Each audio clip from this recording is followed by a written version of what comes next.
Hello everybody, and welcome to the Loft at Battleground Games and Hobbies in Abington, Massachusetts. Hey there, my name is Andrew, and I work here in the online store for Battleground Games. There's a link down below. You can check that link out, store.battlegroundgames.com. And what we do sell is magic cards. So many magic cards. So my job this week is to get ready for the launch for Magic M19, the new core set, which is coming out 2 days. It comes out on Friday, guys. It's right around the corner. So all week, I've been cracking packs and opening as much stuff as I possibly could. And I just wanted, since I'm gonna be doing this for like a couple hours now, I figured, why not invite you, our streaming friends, to hang out with me while I crack packs, because it's kind of dull, boring work, as exciting as it is to crack hundreds of magic packs. When it's your job, it becomes monotonous. Anything that's your job eventually becomes monotonous. My goal today is to open at least 8 more boxes of M19. And I've reached the stage right now where all I care about are foils and rares and foil rares. Although I am still separating out all the tokens, because we have a token binder here. And for 25 cents you can purchase any tokens you need. So I'm grabbing the tokens as I go. And the nickel bolus placeholder cards.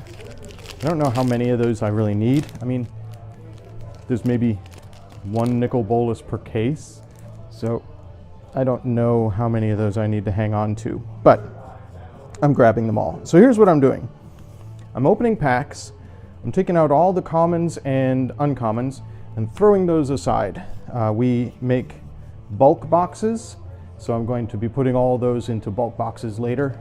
Bulk standard boxes for $20, you can buy 1,000 cards, and it's full of just sort of standard cards that people might need. Then I'm taking the rare, in this case, Desecrated Tomb, and I have all the rares in the set alphabetical in front of me. And I just stick it in a sleeve. We keep all of our cards in the inventory right now. All of the more recent cards, so all of the ones that are in standard right now, are in sleeves in boxes behind the counter. Just preserves them better. If you're constantly flipping through cards, they just get a little bit of wear on them. And we found that putting them in just penny sleeves, which are, they cost a penny a piece, just putting them in penny sleeves preserves them a lot better. I pulled an Ox token. I'm actually going to hang on to that. I don't know why, but the Ox token is super rare. Like as rare as a rare or mythic rare card. I'm getting 1 Ox token per box. Which is just the way the tokens are packed, I suppose. So yeah, if you happen to be running the wand, which one is it? It's the Transmogrifying Wand. Transmogrifying Wand makes Ox tokens. Ooh, Crucible of Worlds. That's a good card, especially if, like me, you're interested in building a Slimefoot deck. So put aside our Goblin token. I've started pulling the common flip cards as well, or the common tapped lands. I'm not bothering to preserve those at all. You might be able to see on camera, I'm not sure if you can, that I've got a row of basic lands over here. We always need basic lands for our draft box, so I'm sorting those out to refill the draft box. We have a big event going on Friday. Every time there's a new set, when it launches, we hold our Bundle Rumble. And the Bundle Rumble is, you get a bundle, which used to be called a fat pack. This is Isreth, the Awakener, human wizard. We have the Bundle Rumble. You get a bundle, you build a sealed deck from that, so a 40-card deck from 10 packs. And you battle with everybody else in the store. There's no prize for second place. It is a battle until there is a single, undeniable, undisputed winner. And that winner gets their name engraved on a plaque, which they can either take home or leave here in the store to show off. And they get an extra bundle. So win a bundle and get your name on a plaque. It's a lot of fun. It is an event that goes on for a long, long time.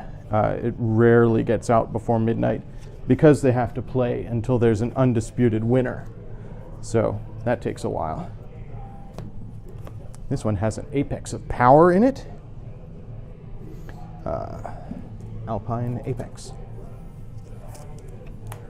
I don't normally sort this way with every card having an individual pile, but since I'm down to just rares, I'm doing it that way. I normally sort with about 24 piles in front of me, 3 rows of 8, and I sort strictly alphabetically. Our store, because of the software that we use for our online store, only cares about alphabetical. So when we have stuff in the box behind the counter, they're not sorted by card number, which is, you know, Wooburg order with the alphabetical within. Instead, they're just strictly alphabetical. So normally I have 24 piles, A, B, C, D, E, F, G, H, I, K, L, M, N, O, P, Q, well, P, R, S, T, U, V, W, X, Y, and Z are always one pile. And then I pile everything into those piles. I might get to that stage. I might do that tomorrow on stream, because I actually have to, after I've got everything opened, sort this box and get the correct inventory numbers listed on our website.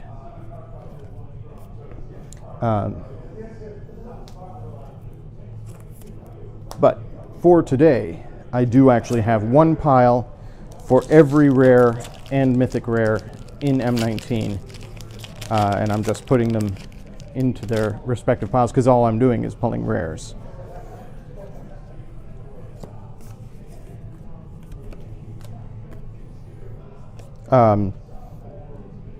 You might notice that there's a hole here.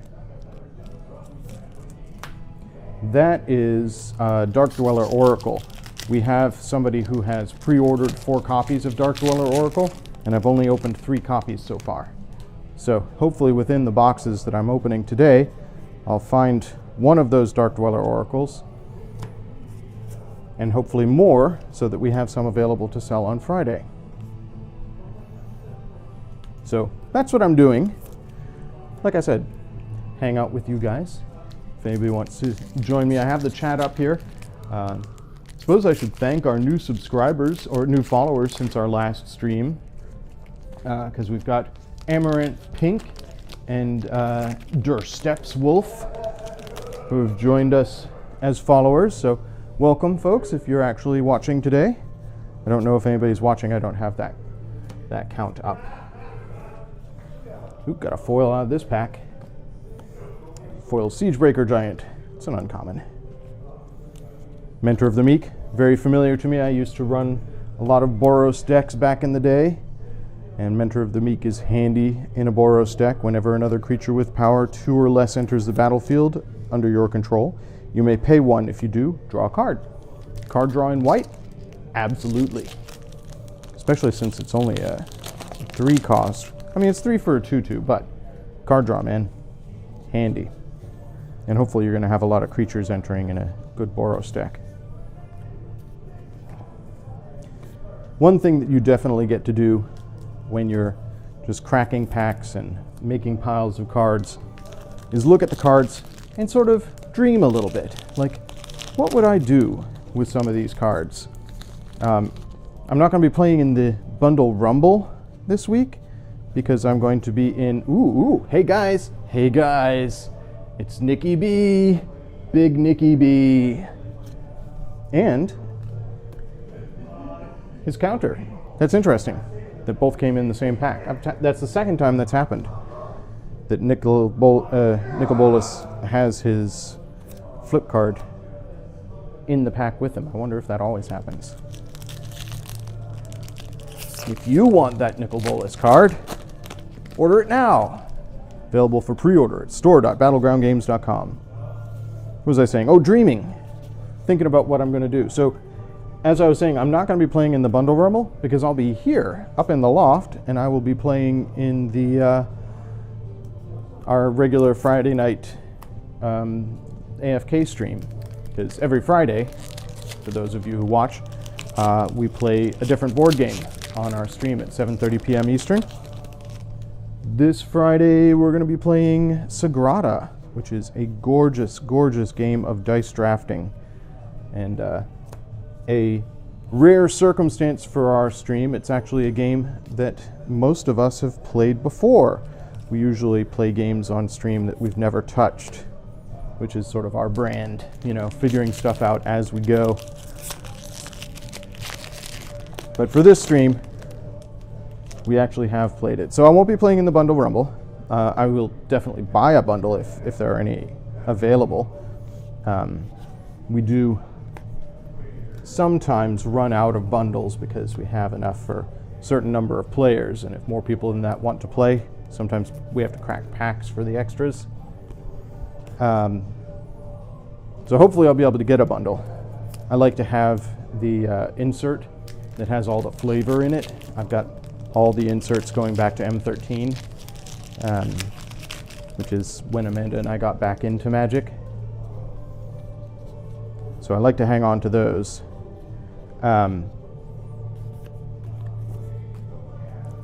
But since I won't be playing in the Bundle Rumble, I'm not really thinking about sealed as much when I'm thinking about how I'm going to be playing with these cards. I am thinking about Brawl, and I am thinking about Standard. I haven't played Standard in a while. It's been a couple of sets since I built a Standard deck. I did have a Brawl deck when Brawl was first announced, and I still have that Brawl deck. That's my my Thalid deck, which is a ton of fun. If you watched, we did a Tuesday afternoon stream, which should be archived. If you check out the links down there, there's a YouTube link, and there should be an archived video of me playing Brawl. It was a ton of fun, but I did not do well. For whatever reason, my opponents wouldn't let my commander stay on the battlefield, which sort of put a dent in my strategy. It's almost like they didn't want me to make huge walls of Thalids and then kill them with Blood Artist. Well, not really Blood Artist, but the same sort of effect.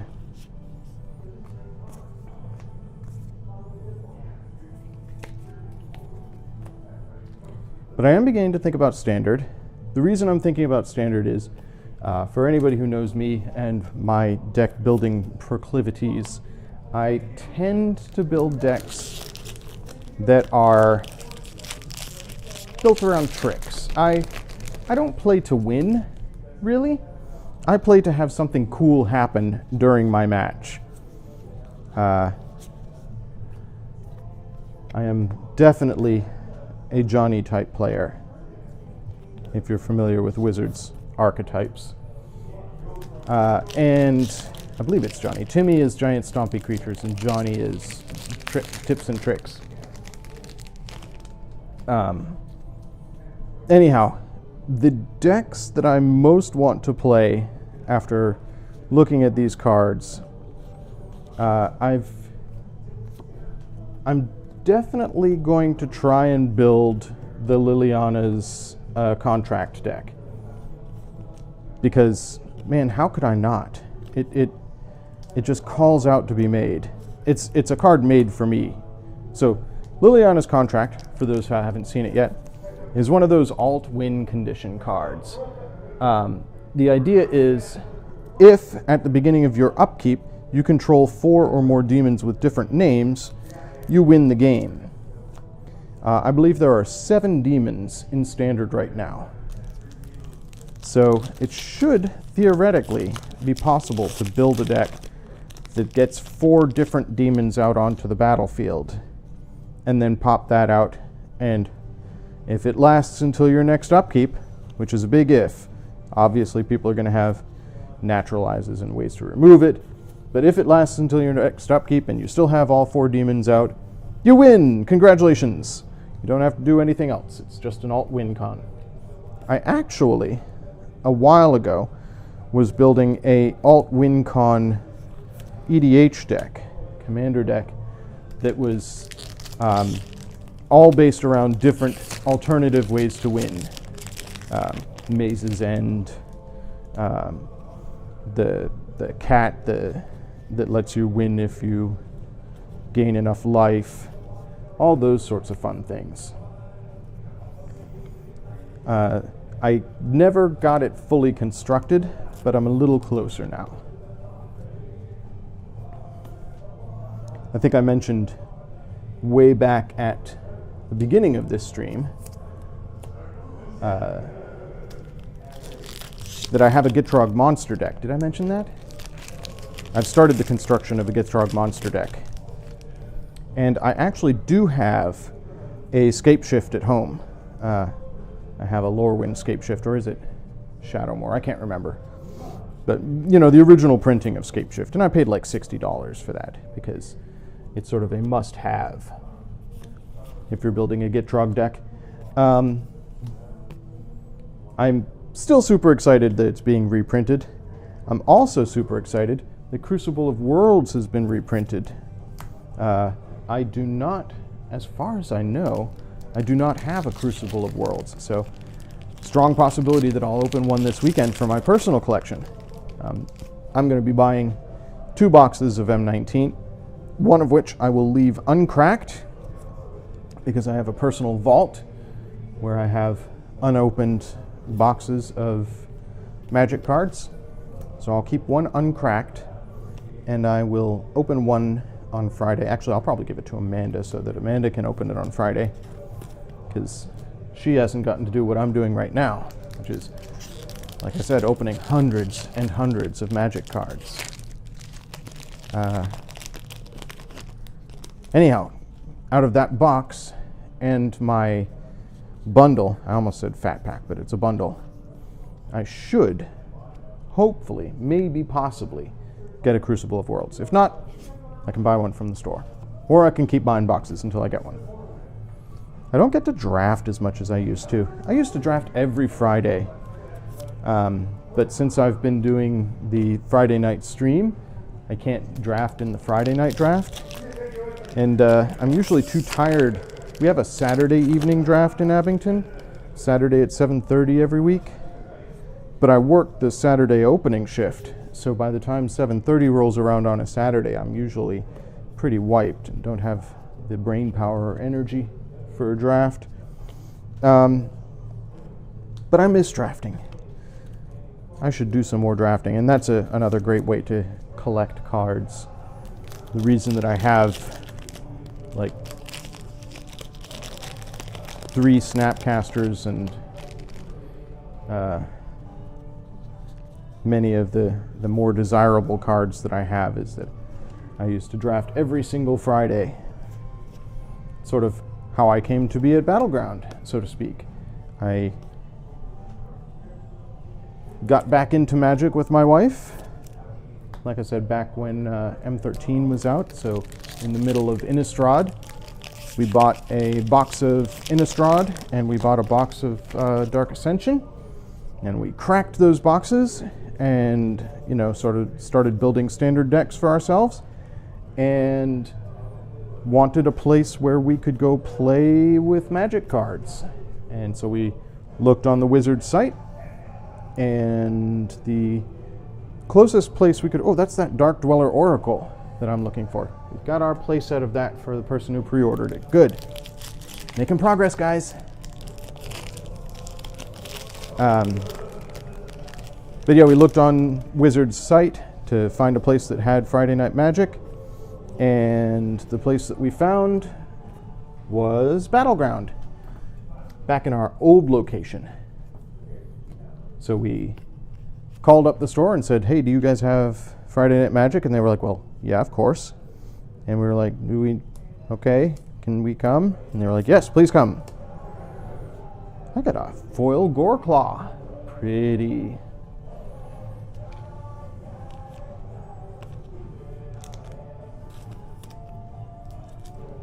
I say I got. Obviously, the store got a foil Goreclaw. It's not for my personal use. None of this is mine. I guess I do have a personal interest in the online store. I think of it as my purview. So it's not literally my cards, but definitely I always feel good about opening cool stuff, even when it's not mine. So is anybody watching? If anybody's in chat, tell me what decks you want to build. Like I said, I want to build that Liliana's Contract deck. I'm trying to think how I would make it work. It would definitely end up being black-green, because if you're playing a bunch of demons, you need some ramp. You need some way to get to those demons. And green is the way to do that. Besides which, I'd very much like to get Vivian's Invocation into the deck. For those who have not seen Vivian's Invocation yet, this was of the, when I played in the pre-release this week, this was the card that did the most good for me. It's got a lot of text on it. So what happens is, for 5 and 2 green, look at the top 7 cards of your library.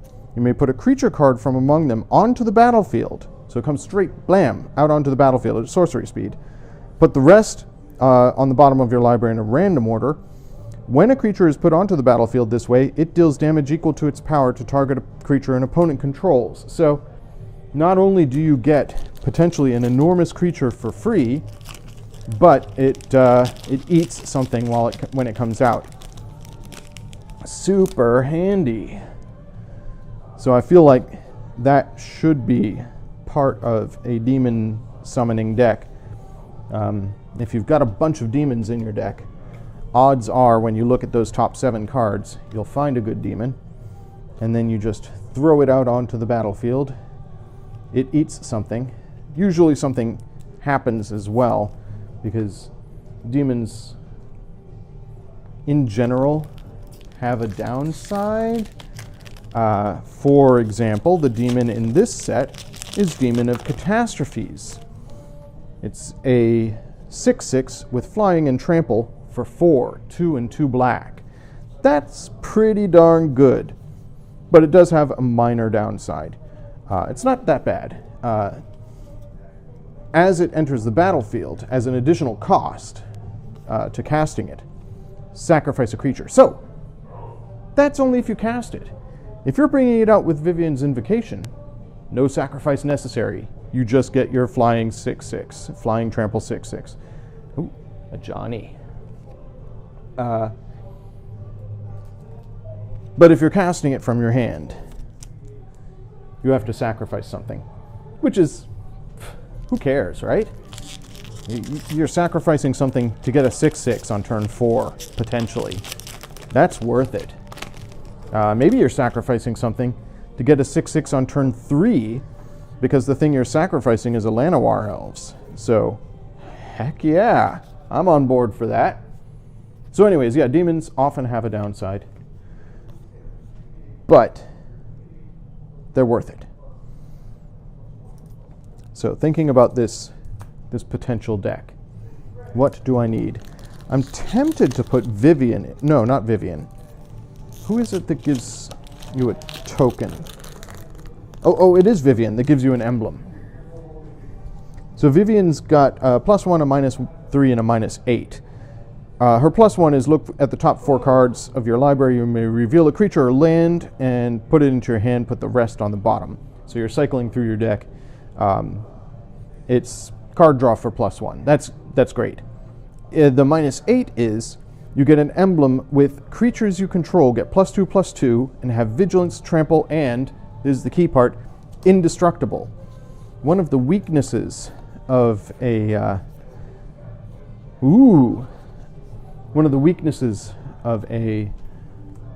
demon deck is that people are going to know what your plan is, and they're going to do everything in their power to remove your demons from the board.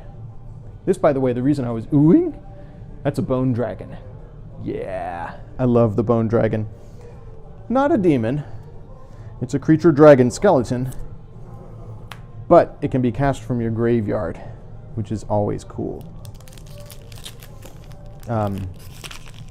You do have to exile 7 cards from your graveyard to do it, so it's hard to bring out from your graveyard, but it can be cast from your graveyard. And it's a 5/4 with flying, so there's that.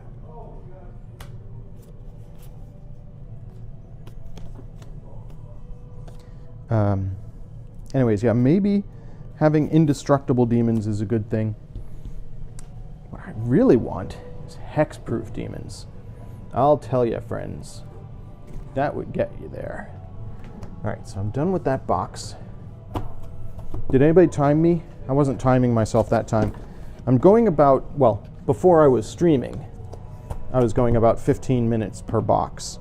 I'm probably doing significantly more time per box now that I'm talking with you folks.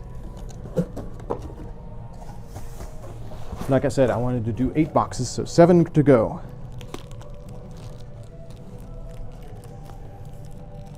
Ultimately, by the time we're done here, I will have opened the equivalent of about 4 cases of Magic cards for the online store, just to give you an idea how much we open in order to prepare for a new release.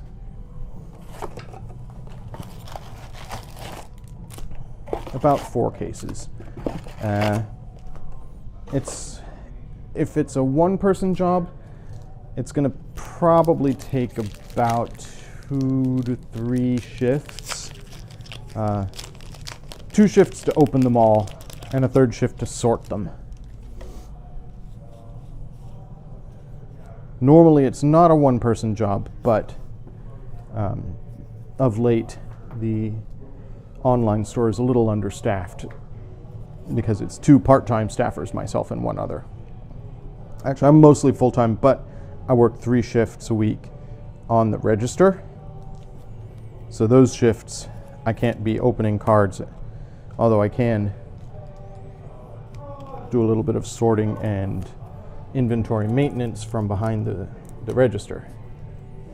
Just can't be completely dedicated to a task like this because I need to be available to help customers, help them find awesome games, talk about what they enjoy playing.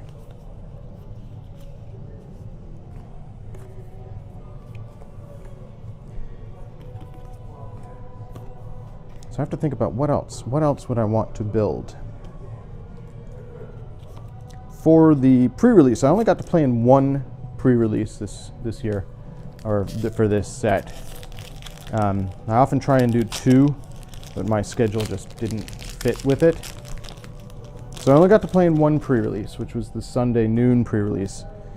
And I ended up building 2 decks from my pre-release pack. One of them was a red-blue flyer deck, because I had a couple of the blue common flyer that gets a temporary boost when you cast instants or sorceries, gets +1/+1, and one of the Is It flyer that has a power equal to the number of instants and sorceries in your graveyard. And then I just threw a bunch of, counters in there. So I had a counter spell, and I had 2, what's the one that stops creatures from coming out? Anyhow, that deck served me pretty well. And then I built a Golgaria black-green giant stompy creature deck with some black removal in there for good measure, a couple of murders, stuff like that. And I just sort of swapped back and forth between the 2 decks throughout the afternoon. I always find it fun after losing round or match game 1 of a round to sideboard in a completely different deck, because then your opponent is somewhat thrown off. If they feel like they've figured out what you're playing and then suddenly your colors have changed. It can mess with their strategy. So I often end up doing that, especially for the Bundle Rumble. There is no way when you're doing a sealed 40 card deck from 10 packs that you can't build multiple relevant decks out of those 10 packs. Maybe, and this I think is often the case for the folks that win the event, maybe you just have the luck of the golden gods and get like 3 mythics that work within your colors. Or maybe you're just really good at playing. I'm not a particularly dedicated Magic player. Like I said, I don't often play to win. I'm usually playing just to have fun and have cool things happen. I did go 2-2 in the pre-release I played, so passable. I won packs. Wasn't my greatest day ever.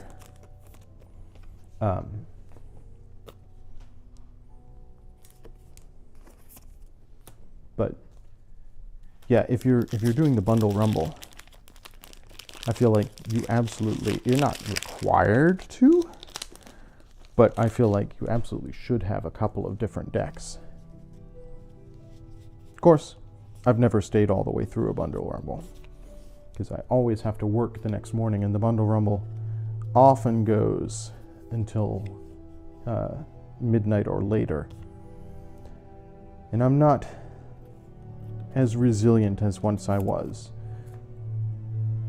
Someday I have promised myself I will take a new release weekend off, which is kind of mean to the other folks who work in the store.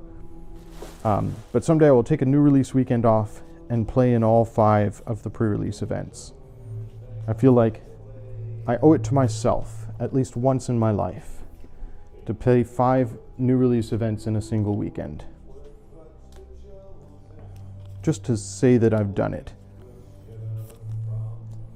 Because we always have 5 events on a new release weekend. There's a midnight event on Saturday or Friday into Saturday, and a Saturday afternoon event, which this week was at 1 p.m. In the past it's been 2 p.m. but 1 p.m. worked a little better for us. And then we have a 7 p.m. Saturday event that runs pretty late. And then on Sunday we have a noon event. And then on Sunday at 5 in the Abington store, we have a 2-headed giant event. The other 2 locations, because Battleground has 3 locations, the other 2 locations do a regular sealed at noon on Sunday, and then a 2-headed giant at 6 p.m.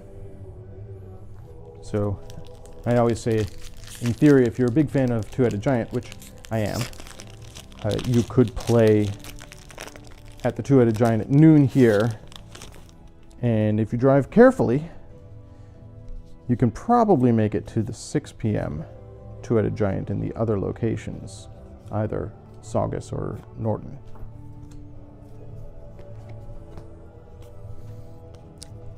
I really like Prodigious Growth, not so much for the card. I mean, it is nice for 4 and 2 green to get +1/+7, +7/+7, and trample as an enchantment on a creature.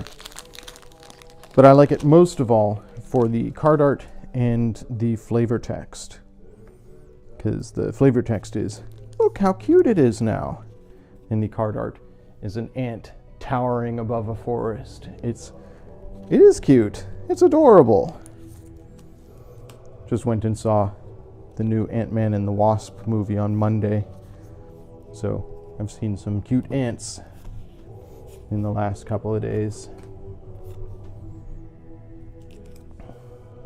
I'm curious about Vivian. I haven't read all the stories yet for M19. I read the first 2, which primarily focused on Nicol Bolas and Ugin, and their, I don't know if you call it a childhood for a dragon, but yeah, basically their childhood in the pre-mending days until their sparks ignited and they became planeswalkers. So I haven't read any of the stories with Vivian yet, and she seems interesting. I'm curious what her deal is. It's nice to have a new green planeswalker, a new mono green planeswalker. But she seems very enthusiastic about gigantic stompy creatures, which is definitely a green archetype. So, folks, I want to point something out. Since I have started this stream, and I have been opening pack after pack after pack after pack, I have not opened another Ox. Remember how I said how rare the Ox token is? I've opened a box and a half now and gotten one Ox. That's probably like 45 packs and one Ox.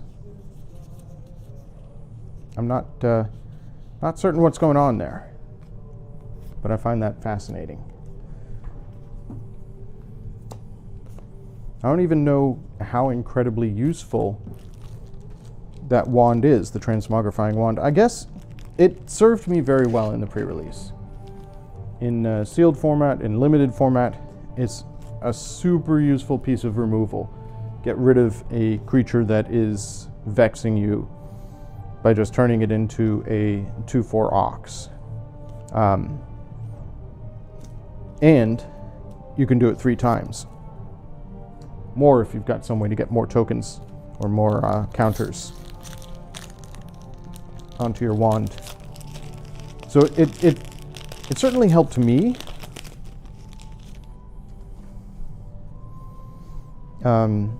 I think I even turned one of my creatures into an Ox in response to it being targeted by a spell. Like it was about to be destroyed, and I, in response, turned my creature into a 2/4 Ox. I mean, why not?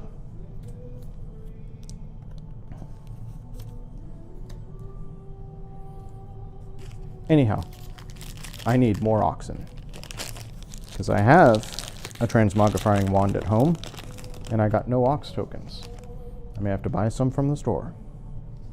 I don't know how much we're going to end up selling them for, but it's definitely going to be more than 25 cents.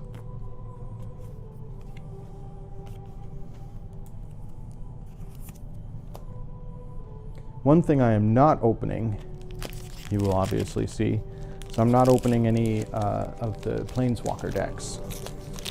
We will have Planeswalker decks available for folks to purchase on Friday and going forward. If you are looking to get the Sarkhan Vol deck, I would advise you to get it early, because it feels like every time we open a box of Planeswalker decks, Sarkhan is the first to go, and then the other ones sit around for a little while before they sell. The reason I bring this up is thinking about my black-green demon deck. I'm like, well, I'm definitely going to need myself some ramp, and I'm definitely going to need myself some Llanowar elves. Are Llanowar elves in standard? Why, yes, Llanowar elves are definitely in standard, and in fact, Llanowar elves are inside the Vivian deck. So, it's one way to get yourself some Llanowar elves, as if you didn't already have a million. I'm sure I have like 30 Llanowar elves at home, because it's been reprinted in many a core set.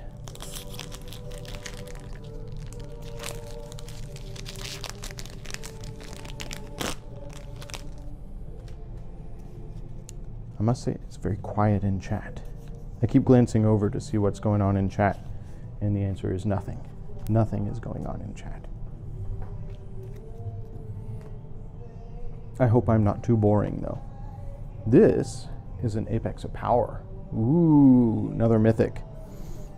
I'm not a huge fan of it as a card, because it does that exile things, and then you may cast them. So it's exile the top 7 cards of your library until the end of turn. You may cast non-land cards exiled this way. If it was cast from your hand, adds 10 mana of any color to cast those cards. So it's kind of like, I don't know. if you are fairly certain that in the top 7 cards of your library there's an answer that you desperately need to pull, and you're casting Apex of Power from your hand for 7 mana, you probably can cast whatever it is that you're drawing. But if you're that desperate looking for answers, I think you're probably not in a very good position by the time you have access to 10 mana, and that card you're pulling might not get you where you need to be. I feel like Apex of Power is a bit of a trap that is taking up a slot in your deck that could be taken up by something more useful than a desperation move on turn 10. This, however, this is a card I very much want to open. This is Poison Tip Archer. Poison Tip Archer, not even a rare. The reason I'm keeping this one is it's a foil. It's an uncommon for 2 and Golgari, green and black. It's a creature elf archer, a 2/3 for 4. That's not great, but it has reach and death touch, and whenever another creature dies, each opponent loses 1 life. I love blood artist decks. I love decks that are built around killing creatures and causing opponents to lose life. So I strongly suspect I'm going to build something around that at some point.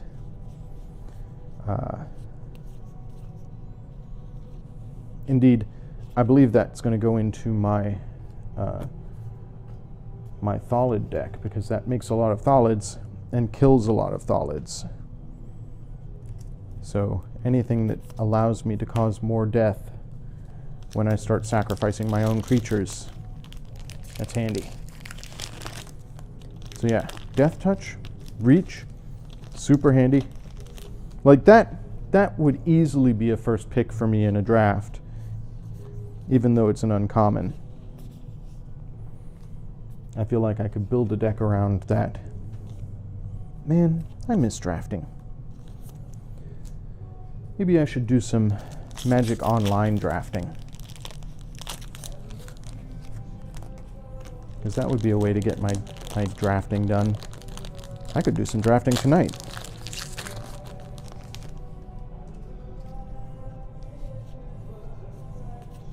Ooh, a Tezzeret. Feels like we haven't gotten many Tezzerets yet. Let's look at what Tezzy does. It's a 5 for a 5 loyalty planeswalker, 3 and 2 blue. And he has a 0, draw a card. If you control more than 3 or more artifacts, draw 2 cards. So for 0, that's awesome. He has a +1, create a 1/1 colorless Thopter artifact creature token with flying. So 1/1 Thopters are handy, and obviously makes it easier for his +0 to result in more card draw. Then he's got a -9, you get an emblem with. At the beginning of your end step, search your library for a permanent card, put it onto the battlefield, then shuffle your library. I like putting permanents straight onto the battlefield. I'm more of a reanimator guy. I mean, yeah, tutoring something out straight to the battlefield, yes. Yes, please. But nobody's going to let you alt out Tezzeret. And let you tutor every turn. That's just not going to happen.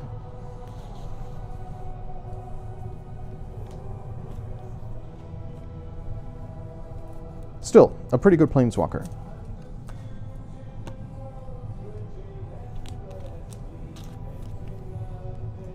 I'm getting close to done with my second box here. As a reminder to anybody who's watching, if anybody is watching, if you need to get my attention, like you're saying something in chat and you want me to take a look at it, I'm trying to glance over once in a while because I have chat over here. But if you have something you want me to look at, just throw a bit at me and it'll make a nice little ping, and then I'll know that something's going on. It doesn't have to be, big monies. Just send a single bit and it makes a cool little noise, and that'll make me turn my head.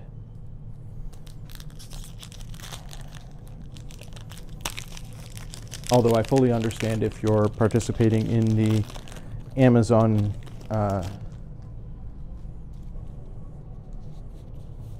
embargo and are not using bits during these days because in solidarity with the workers at Amazon. Ooh, Resplendent Angel. Another mythic for the mythic pile. You gotta love a 3/3 with flying for 3, right? 1 and 2 white. At the beginning of each end step, if you gained 5 or more life this turn, create a 4/4 white angel creature with flying. And then for 3 and 3 white, until end of turn, Resplendent Angel gets +2/+2 and gains lifelink, which feeds well into her other ability, because obviously then you're going to earn a whole bunch of life. What am I doing here? Amulet of Safekeeping. This is a card that I would definitely not pick in a draft. I don't know. I had several people try to use Amulet of Safekeeping during the pre-release, and I feel in limited it's not terribly useful.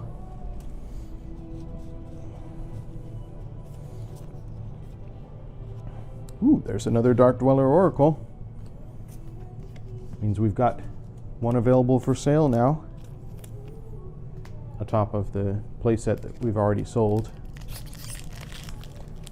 So, Amulet of Safekeeping, what it does is, whenever you become the target of a spell or ability an opponent cast, it is countered unless they pay an extra 1.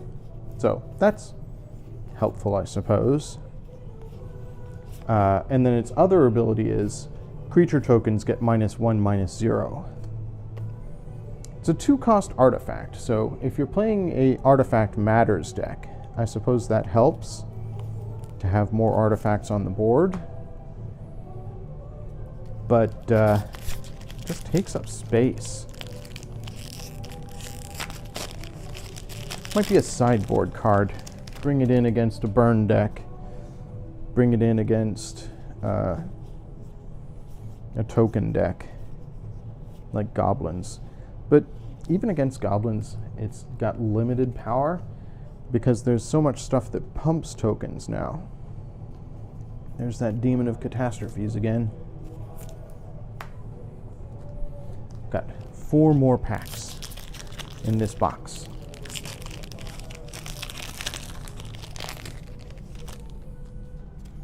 I should be timing myself, just because it's fun to time yourself when you're doing a repetitive task, to see how well you're doing. Like I said, before I started streaming, it was taking me about 15 minutes to go through a box. My guess is it's taking me closer to 20 minutes with all the blathering on and whatnot.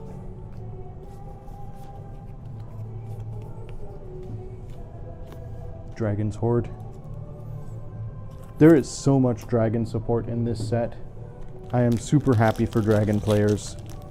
I've never been big into dragons myself, but if you're into dragons, man, is this the set for you.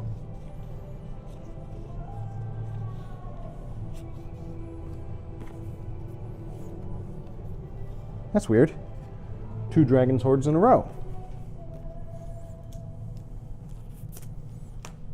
And a foil common tapland.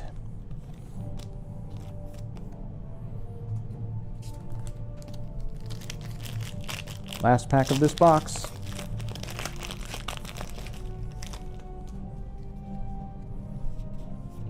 Woohoo! Okay, okay. So, hey friends, the last pack of this box was a Crucible of Worlds with a foil cancel.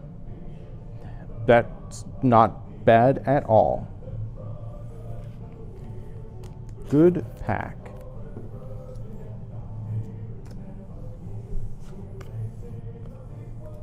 All right, let's put some stuff away here, and we'll move on to the next box.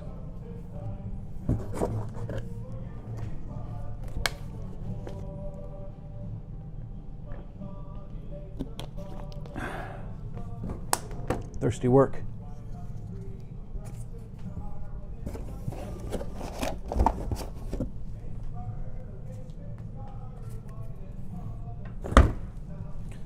I need... Oh, there we go. I was going to say I need a box to put all the commons and uncommons that I'm not keeping in, because this box is full. But here, I'll just use this case that I'm taking these boxes out of.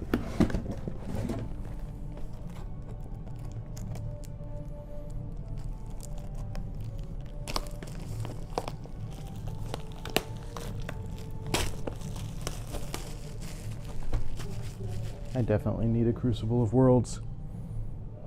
I realize I never talked about what Crucible of Worlds does.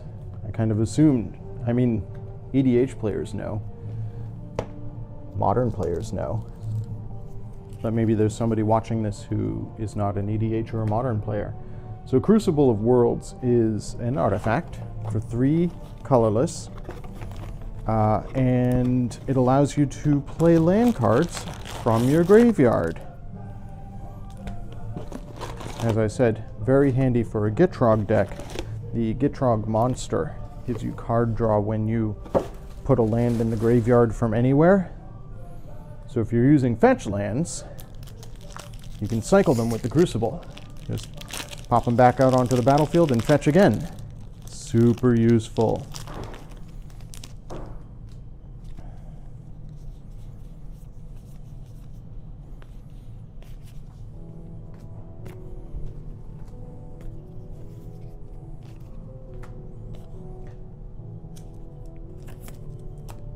I feel like I'm beginning to run out of steam here. I'm on my 3rd box of the 8 that I said at the beginning of the stream I was going to open. You see what I meant when I said that if this is your job, if this is your job, it gets monotonous. This is Chromium the Mutable, one of the more in demand of the Elder Dragons. I'd say the most aside from Nicol Bolas. It's an uncounterable Esper dragon for white, blue, and black. Oh no, Esper isn't white, blue, black. What is it? That's one of the wedges. I don't know the wedges as well. Ooh, an Ox. Excellent. I'll hang on to that.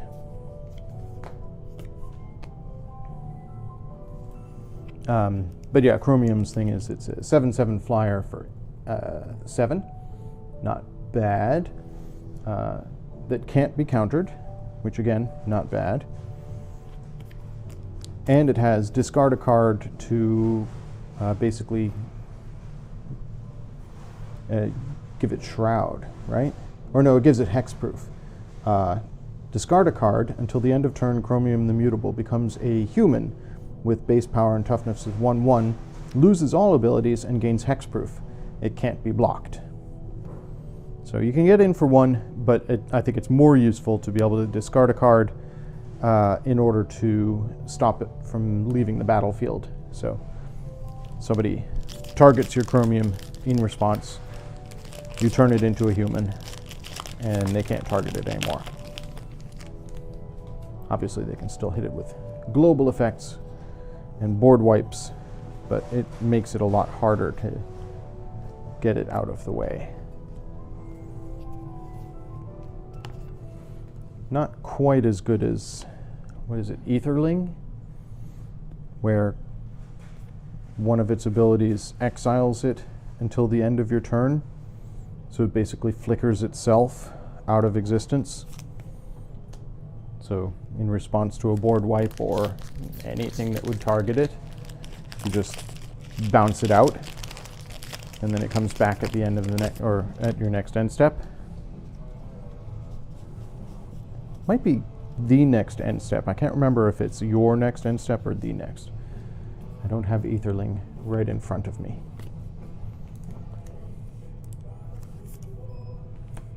I like cards that make it hard for players to get rid of them. Because like I said, I like playing tricks, and oftentimes those tricks and combos require you to get it to a certain board state. And yeah, folks are going to do whatever they can to make you not reach that board state. So it's handy to have ways to get around removal.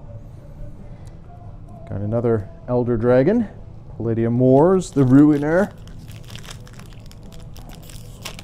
She is a legendary Elder Dragon for 3, a red, a green, and a white. She's a 6/6 with Flying, Vigilance, and Trample, and hexproof if it hasn't dealt damage yet. So that's handy. Its hexproof goes away as soon as it's dealt damage. Oops. There we go. Got a foil out of this pack, a foil Manolith. Well, fine. Definitely hang on to that. And Dismissive Pyromancer. I don't tend to play burn decks that much.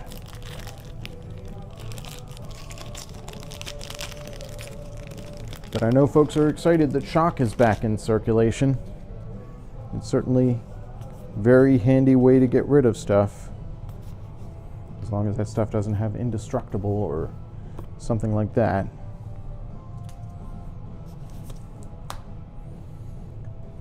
So looking at the rares in this set, what are the sort of archetypes, right?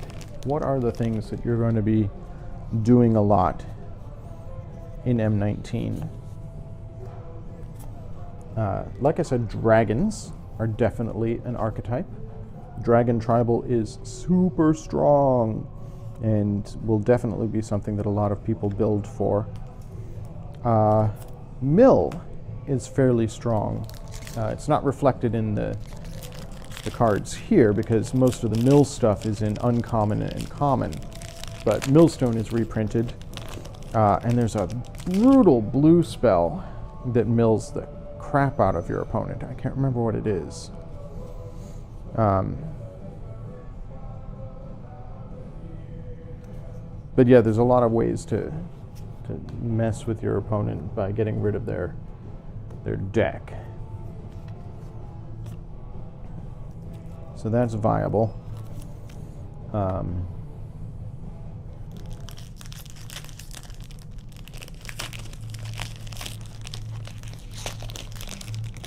Trying to think what else. I mean, red, just flat out red deck wins, maybe a viable option. I'd have to look through all the cards to know.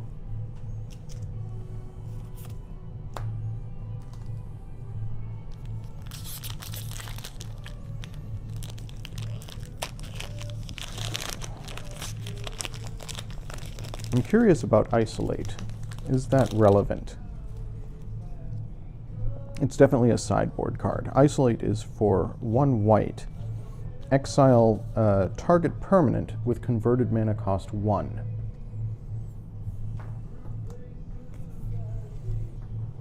So, I mean, it gets rid of little plinky stuff, or it gets rid of the, what is it? The Hydra.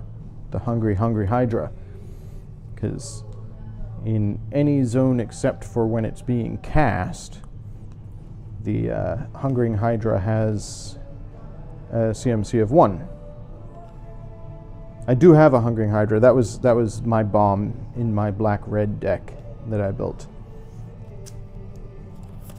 and did some work when I was able to get it out onto the battlefield.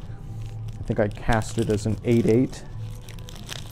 So the way Hungering Hydra works is, for X and green, it enters the battlefield with X +1/+1 counters on it. And it's a 0/0, so if it loses its counters, which is relevant in this format because there's something that removes all counters from a card, but it enters as a big thing if you cast it mid or late game. And then It cannot be double blocked, can only be blocked by one creature at a time. It doesn't have trample, so if they've got a wall of creatures they can feed to it, they can keep blocking it. But every time it takes damage, put that number of +1/+1 counters on it. So effectively, if they block it with a 1/1, it gets bigger. So I like the Hungering Hydra. I think it is definitely the target for Isolate, because I think that would be hilarious to have this gigantic, writhing Hydra beast with many heads. Get yourself a 10/10 or something, and then exile it for 1. Nope, it's gone. Ooh, misprinted. Submerged Boneyard. Not that anybody cares.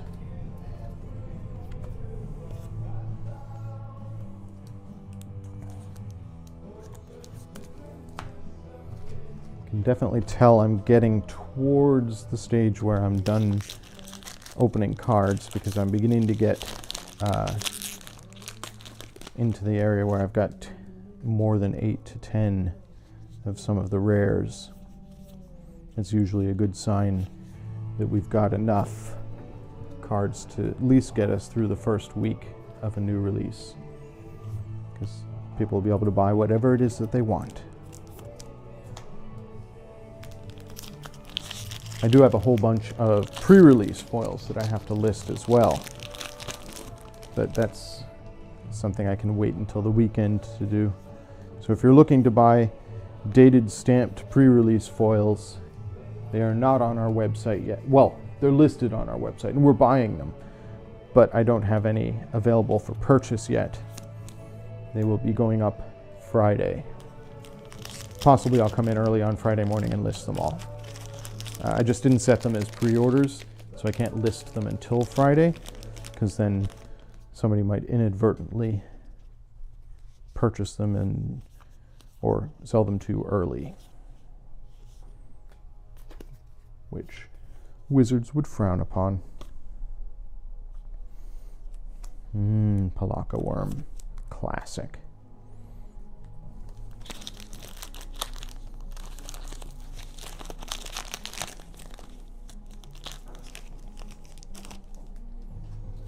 Yeah, okay, so going back to talking about archetypes, which I sort of got sidetracked from and stopped talking about it. But definitely, giant green stompy creatures are an archetype in this set. So let's say mono red burn, giant green stompy things, dragons, mill. I think these are the things that you're going to see a lot of in sealed and draft for this format.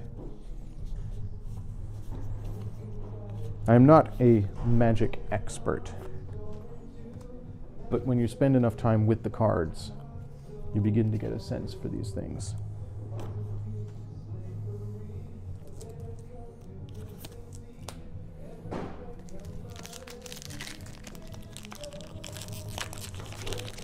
I may have to pause this stream in a moment, because I see that we are getting a confection delivery.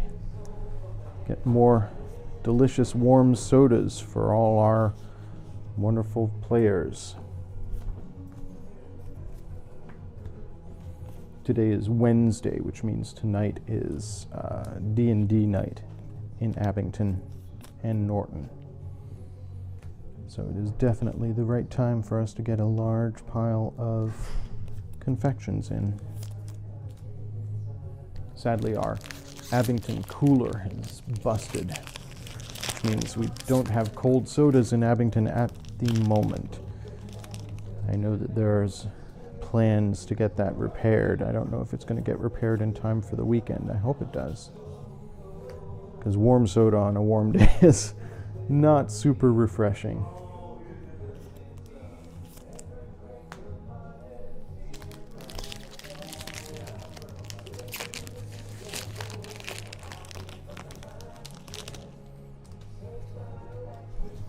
We did get a large supply of role-playing books in today, because we received our shipment just in time for D&D Day. So That'll be nice for the role players, for the D&Ders.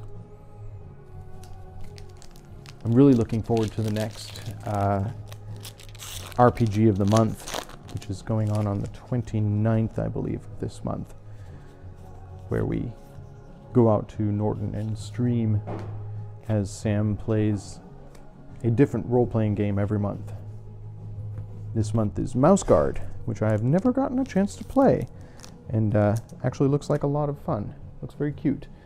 It's a Burning Wheel-based game, so it uses the Burning Wheel engine, which is a role-playing system that's very built around sort of narrative design.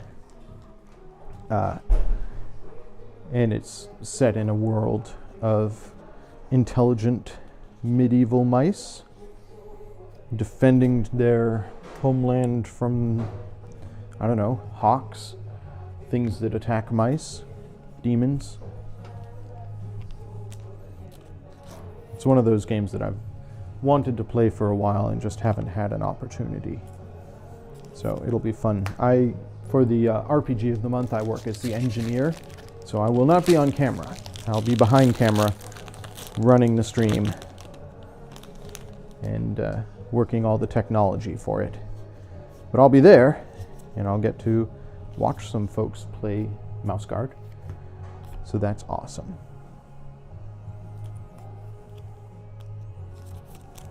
Trying to get more streams going for you folks, so our viewers have more things to watch. Because we enjoy streaming, we enjoy playing games, and hopefully we are a relaxing and fun place to hang out. Just come watch us play or interact with us.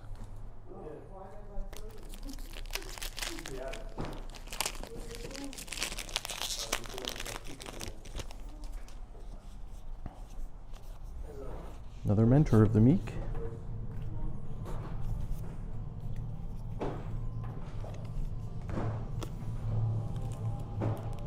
So many cards. So many cards.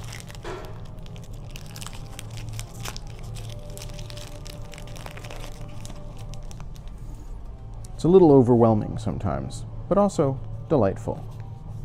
An ox! I got another ox, folks. Should charge like $12 for the ox token. I swear.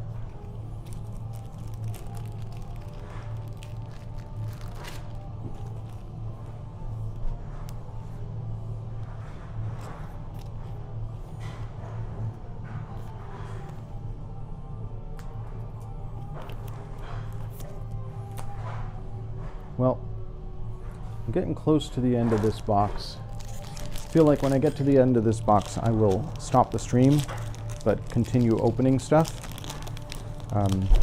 I would continue to stream, but I'm running out of things to talk about, and I don't want to just be standing here sorting. I mean, if I find it monotonous to do, I would guess that you, the viewers, would find it monotonous to watch me sort cards in utter silence. So unless, somebody hops into chat and wants to talk about stuff, I will probably call it a day when I get to the end of this box, which I'm getting very, very, very close to the end of, as I continue to open and sort more cards. And I will see all of you all on Friday, because that's when we're going to be playing Sagrada. It's going to be so much fun. Sagrada is such a gorgeous game. I hope it comes across on the stream. I hope that our setup is adequate for you guys to be able to see it, because it's such a pretty game. It's all, like I said, about dice drafting. You get each person has like hidden goals, and your objective is to achieve those goals while also playing sort of Sudoku with dice that you're drafting. You'll see what I mean when you tune in. That is Friday at 7:30 p.m. Eastern, when we'll be playing that. And then we have a little bit of a break. Amanda will probably be painting more figures on stream on Saturday. She is painting the figures from John's copy of Samurai, what is it? Starship Samurai, which is a very cool looking game from Plaid Hat that just came out 2 weeks ago.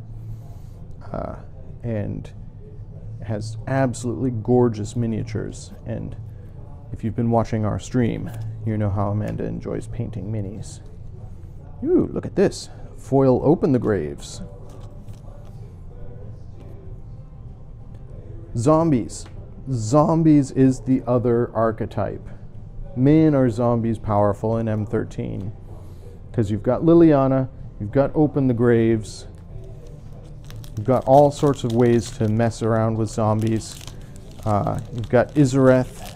That's not really zombies, but that does give you graveyard recursion. You've got Death Baron. That's skeletons. No, skeletons and other zombies you control. Get +1/+1 and have Death Touch. Man, how could I forget zombies? And I call myself a fan of graveyards. Yeah, some good zombie support in this set. All right. Well, I thank you for joining me. I am on my last pack from this box. A foil island and a patient rebuilding. And I'm going to call it a day for the stream, but not for the card opening. I'm going to continue to do this work so that you, our wonderful viewers, have access to cards that you can pick up on Friday or have us mail to you. So thanks for joining me. I hope you enjoyed this. I had some fun, and I will talk to you on Friday. See you then, folks.